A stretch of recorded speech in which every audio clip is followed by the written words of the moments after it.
Dans l'exercice 7, on te dit d'utiliser ces pages-là pour le faire. Tu vas devoir rechercher le domaine de définition et l'ensemble des zéros des fonctions f et g qui sont définies de cette façon.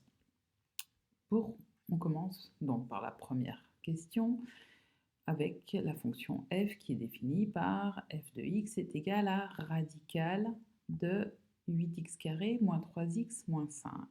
Et donc, si tu regardes la page précédente, on est dans la situation où f de x est défini de cette façon. Question 2, enfin K2, pardon. Et donc, tu as f de x qui est égal à radicale de a de x, et ton a de x, il est défini par, il est égal à 8x carré moins 3x moins 5. Donc, tu vas devoir utiliser, pour les conditions d'existence, tu as un radical, il n'est pas au dénominateur d'une fonction, donc ce radical de a de x, tu es dans cette situation, eh bien, tu dois simplement utiliser la règle 2, qui est ta condition d'existence, c'est d'avoir a de x supérieur ou égal à 0. Voilà donc comment tu dois commencer à réfléchir. Et là, tu sais que tu vas devoir poser les conditions d'existence.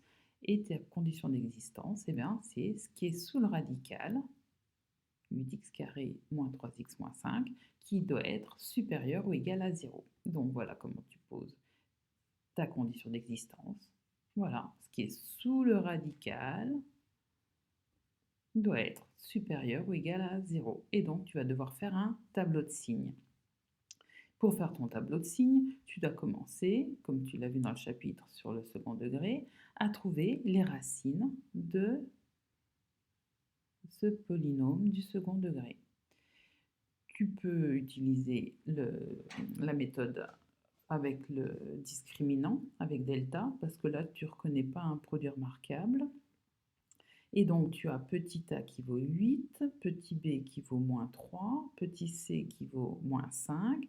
Tu utilises la formule delta est égal à b carré moins 4ac.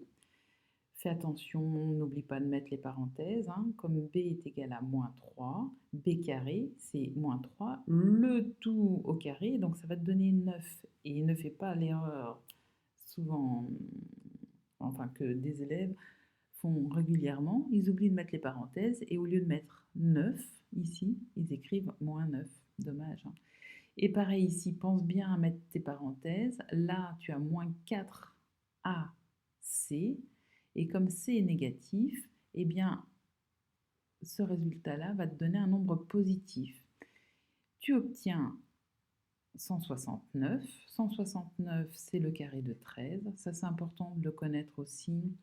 De connaître les puissances des nombres de 0 à 13, parce que quand tu n'as pas la calculatrice, ça peut être vraiment très utile de te rappeler que 169, c'est 13 au carré. Après, tu utilises donc les formules que tu as vues pour le second degré. Tu vas avoir x qui est égal à moins b moins radical de delta sur 2a, ou, c'est un ou ici, x qui est égal à moins b plus radical de delta sur 2a. Tu fais tes calculs, tu penses à rendre tes fractions irréductibles. Si tu peux les simplifier, ici c'est le cas parce qu'en fait 3 moins 13, ça te donne moins 10. Moins 10 sur 2 fois 8, moins 10 c'est 2 fois moins 5. On peut simplifier par 2 et c'est pour ça qu'ici on obtient moins 5 huitièmes. Donc, tu trouves cette première racine, moins 5 huitièmes, tu trouves la deuxième ici, 1.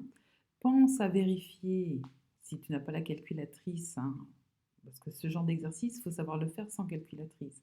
Pense à vérifier la cohérence de tes réponses en utilisant le théorème de Viette, tu te souviens? On l'a vu dans le chapitre sur le second degré. Donc, le produit de tes racines, donc si tu fais moins 5 huitièmes fois 1, tu dois obtenir petit c sur a, et là, bingo, puisque tu as une des racines qui vaut 1, donc le produit des racines, une fois moins 5 huitièmes, c'est moins 5 huitièmes, et tu vois que tu as bien moins 5 sur 8. Donc, c'est bon signe. Et la somme des racines, donc moins 5 huitièmes plus 1, doit être égale à moins b sur a, c'est-à-dire doit être égal à 3 huitièmes.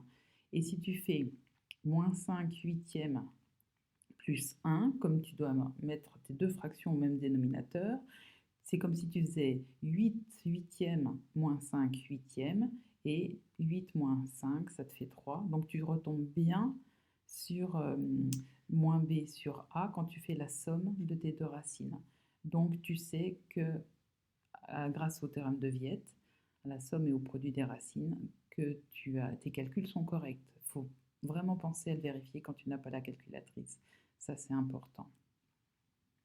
Donc voilà pour les conditions d'existence. Je vais faire une autre vidéo pour le tableau de signes.